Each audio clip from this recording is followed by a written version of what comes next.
मेरा नाम है वैभव और आप लोग देख रहे हैं करियर मित्रा के यूट्यूब चैनल को। दोस्तों, घटना चक्र का जो ये पूर्वावलोकन की सीरीज़ है, इसमें हम सारी बुक्स को एक साथ चला रहे हैं, चाहे वो ज्योग्राफी हो गई, चाहे पॉलिटी, चाहे एनवायरनमेंट, चाहे इकोनॉमिक्स, चाहे साइंस और चाहे हिस्ट्री। एक एक दिन में आपको इन सारी बुक से थोड़ा थोड़ा सा कंटेंट जो है वो यहाँ पर देखने को मिलेगा। प्लेलिस्ट को आप फॉलो करते रहिए, हर एक वीडियो को कंप्लीट देखते रहिए। और इसी तरीके से अभी आपका जो 14 मई का एग्ज़ाम है उत्तर प्रदेश पीसीएस का, उसके लिहाज से इन बुक्स को स्टार्ट किया है और उससे पहले सारी बुक्स कंप्लीट कर लेंगे। So do not worry about it. आपको सिंपली ये करना है कि चैनल को सब्सक्राइब करना है, हर एक वीडियो को कंप्लीट देखना है। घटना चक्र की बुक्स को फॉलो करना इसलिए इंपॉर्टेंट है क्योंकि यहाँ पर प्रीवियस ईयर क्वेश्चंस जो हैं आपके कवर अप हो जाते हैं अच्छी तरीके से घटना चक्र के माध्यम से। भारतीय इतिहास की अगर हम बात करें तो प्लेलिस्ट में जो आप जाकर देखेंगे तो आपको एंशियंट इंडियन हिस्ट्री के काफ़ी सारे चैप्टर्स वहाँ पर देखेंगे। शैव धर्म तक कंप्लीट करा हुआ है। अभी जो यहाँ पर इसको रीस्टार्ट करा है तो इसमें हम मॉडर्न इंडियन हिस्ट्री से स्टार्ट करेंगे, ना कि एंशियंट से। ठीक है। एंशियंट वाले पार्ट आप पहले ही देख सकते हैं, वो ऑलरेडी अपलोडेड है। यहाँ पर जो स्टार्ट करेंगे उसमें हम करेंगे आपका मॉडर्न इंडियन हिस्ट्री से।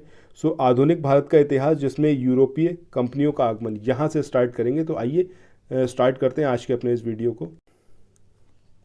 आधुनिक भारत के इतिहास जो है ये स्टार्ट होता है आपका यूरोपीय कंपनी के आगमन से। नोट्स को हम साथ में लेते हुए चलेंगे, कुछ भी स्किप नहीं करेंगे। वो सारे लोग जो सिर्फ क्वेश्चन आंसर देखना चाहते हैं तो उनके लिए थोड़ा सा यहाँ पर डिसअपॉइंटमेंट वाली बात है कि भैया नोट्स भी साथ में कवर अप करेंगे, क्योंकि ये भी काफ़ी इंपॉर्टेंट है। नोट्स विद एमसीक्यू, ना क्वेश्चन आंसर छूटेंगे ना ही नोट्स को हम छोड़ेंगे। आइए स्टार्ट करते हैं। सबसे पहले यहाँ पर वास्को डिगामा की बात करते हैं। इनसे रिलेटेड सारे पॉइंट समझिए। वास्को डिगामा जो थे, इनको रास्ता किसने दिखाया था? अहमद इब्न मजीद ने। ठीक है। और इन्होंने हेल्प करी थी, जिसकी वजह से वास्को डिगामा जो थे भारत के पश्चिमी तट पर पहुंच पाए। कहाँ पर? कौन से बंदरगाह पर? तो कालीकट पर। कब पहुंचे? 20 मई 1498 को। और यहाँ पर आने के बाद जो है उनके द्वारा एक नए समुद्री मार्ग की खोज कर ली गई, इसीलिए वास्को डिगामा का नाम जो है बहुत ज़्यादा फेमस है। अब कालीकट की अगर हम बात करें तो वहाँ पर कोई तो उस समय शासक होगा, तो उस शासक का नाम क्या था? जैमोरिन था, और इसने वास्को डिगामा का स्वागत किया था। वास्को डिगामा के भारत आगमन से पुर्तगालियों और भारत के बीच में जो थे व्यापार का एक नया युग जो था वो प्रारंभ हो गया। रीज़न बीइंग एक नया रास्ता मिल गया, जिसके थ्रू जो बिज़नेस था वो और ज़्यादा ग्रो करने लगा। वास्को डिगामा ने काली मिर्च के व्यापार से 60 गुना अधिक मुनाफा कमाया, और जिससे जो था अन्य पुर्तगाली व्यापारियों को भी प्रोत्साहन मिला। 1505 की बात करें तो फ्रांसिस्को द अल्मीडा, ये पहला पुर्तगाली वायसराय था, और गवर्नर बन के, मतलब पुर्तगाली वायसराय और गवर्नर बन के 1505 में फ्रांसिस्को द अल्मीडा ये हिंदुस्तान आया था। व्यापारिक हितों के परिक्षेप में हिंद महासागर में प्रभुत्व स्थापित करने के लिए अल्मीडा ने ब्लू वाटर पॉलिसी, ये बड़ी इंपॉर्टेंट है, याद रखना है आपको कि किसके द्वारा इसको स्टार्ट करा गया? फ्रांसिस्को द अल्मीडा के द्वारा। नीला जल की नीति, इसका प्रतिपादन करा।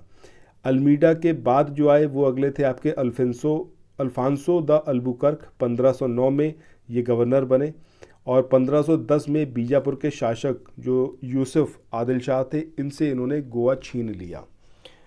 इसके बाद अगर हम कहें तो हिंदुस्तान में पुर्तगाली शक्ति का जो वास्तविक संस्थापक था वो कौन था? अल्बुकर्क था। ठीक है, इसलिए काफ़ी इंपॉर्टेंट है।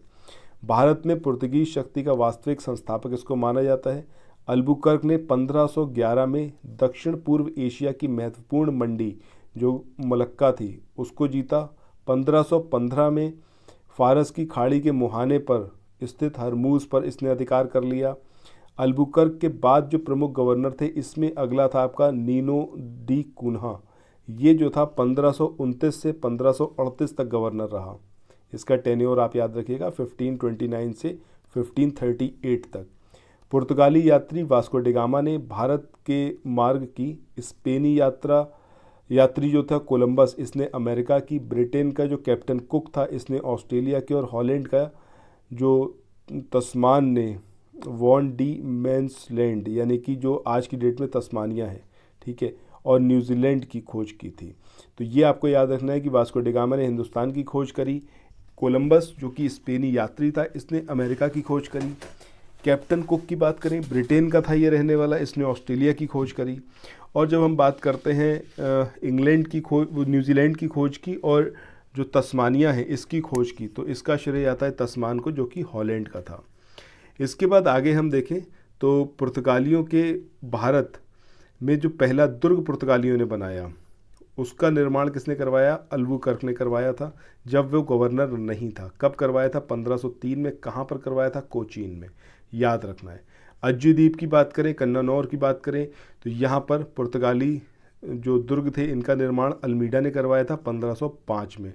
सबसे पहले 1503 में कोचीन में करवाया था, ये आपको याद रखना है, अल्बुकर्क ने करवाया था। ठीक है। मध्यकाल में अगर हम बात करें तो मध्यकाल में सर्वप्रथम भारत से व्यापार के जो संबंध थे उसको स्थापित करने वाले पुर्तगाली थे। पुर्तगालियों के बाद अगले आए डच, फिर आए अंग्रेज, फिर आए डैन, फिर आए फ्रांसीसी। ये क्रम आपको एज इट इज़ याद रखना है। सबसे बाद में गए हैं पुर्तगाली, ये भी याद रखिएगा। ठीक है। सबसे पहले आए थे 1498 में, सबसे बाद में गए हैं 1961 में।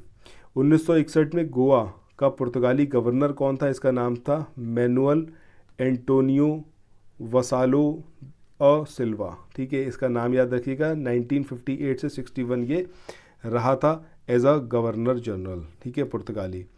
भारत की स्वतंत्रता प्राप्ति के दौरान जो गोवा का गवर्नर था उसका नाम क्या था? जोसे फेरेइरा बोस्सा। इसका नाम भी याद रखिएगा, ये इम्पॉर्टेंट है ये लोग।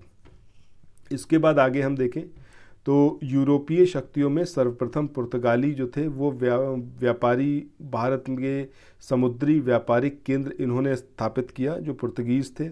और पुर्तगालियों ने 1503 में कोचीन में अपनी पहली फैक्ट्री लगाई, अभी हमने देखा। फिर इसके बाद 1505 में कन्नूर में अपनी दूसरी फैक्ट्री इन्होंने स्थापित करी। 1534 में पुर्तगालियों ने बंगाल के शासक जो थे ग्यासुद्दीन महमूद शाह, इससे सतगांव और चटगांव में अपनी फैक्ट्रियां स्थापित करने की अनुमति प्राप्त कर ली थी।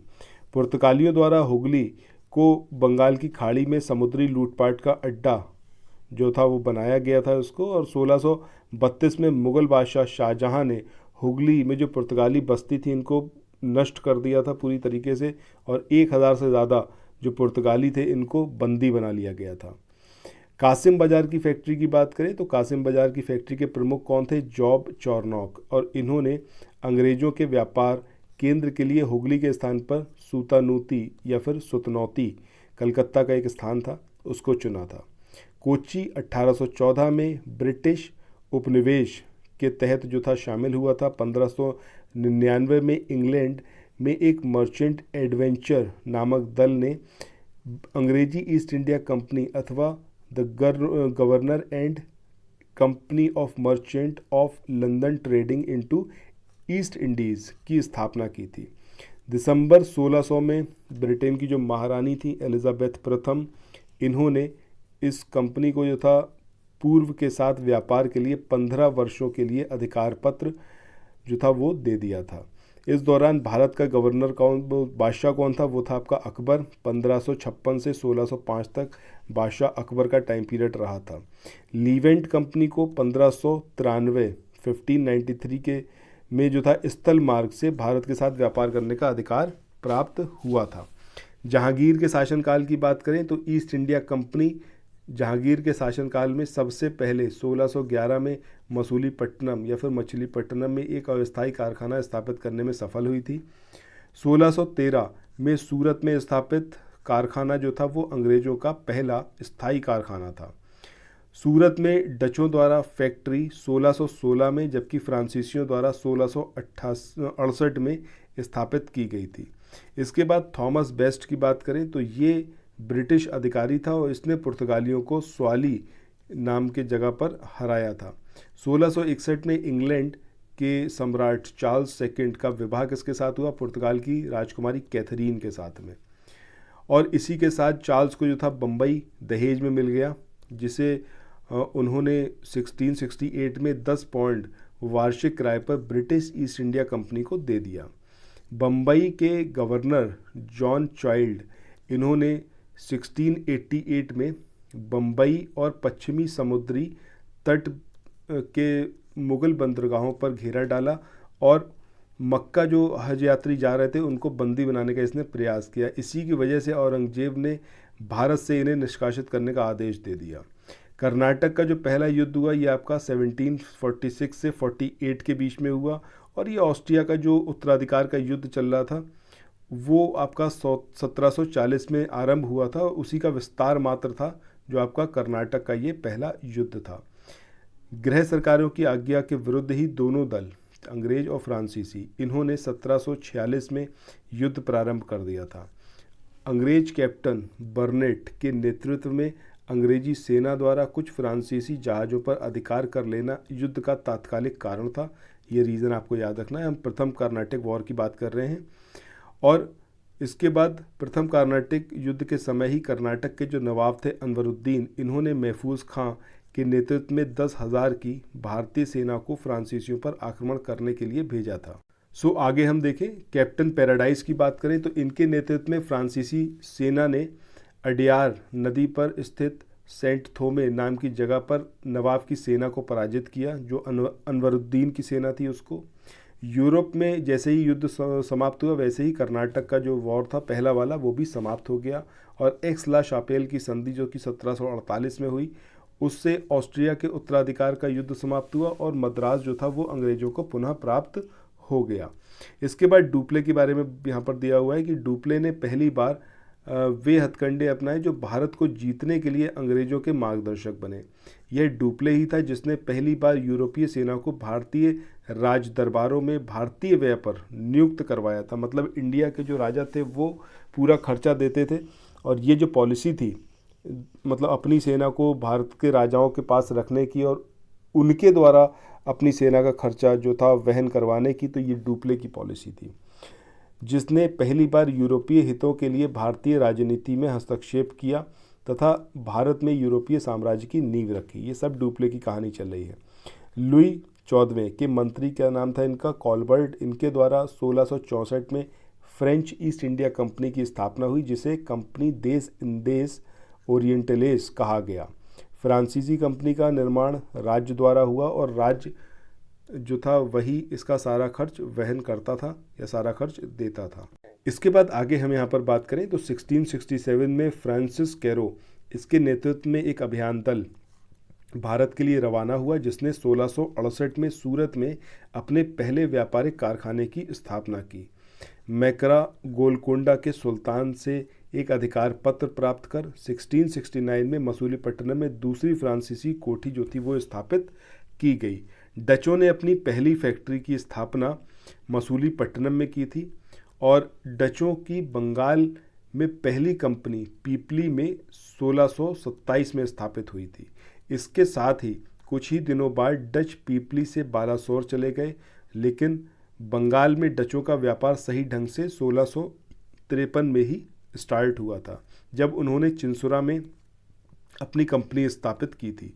चिंसुरा के डच किले को गुस्तावस फोर्ट के नाम से भी जाना जाता है। ये बड़ा इंपॉर्टेंट है, इसको ज़रूर याद रखें। यूरोप वासियों को सर्वोत्तम शोरा और अफीम जो था वो बिहार से प्राप्त हुआ था। अंग्रेजी शासनकाल में बिहार जो था वो अफीम उत्पादन के लिए प्रसिद्ध था। इसके बाद आगे इसमें दिया हुआ है कि भारत में यूरोपीय शक्तियों के आगमन का क्रम, इसको हम पहले भी देख चुके हैं कि सबसे पहले पुर्तगीज़ आए, फिर डच आए, फिर अंग्रेज, फिर डेन, फिर फ्रांसीसी। और इनकी कंपनियों की अगर स्थापना की बात करें तो स्थापना कौन कौन सी कंपनी की कब कब हुई है इसको भी देख लीजिए।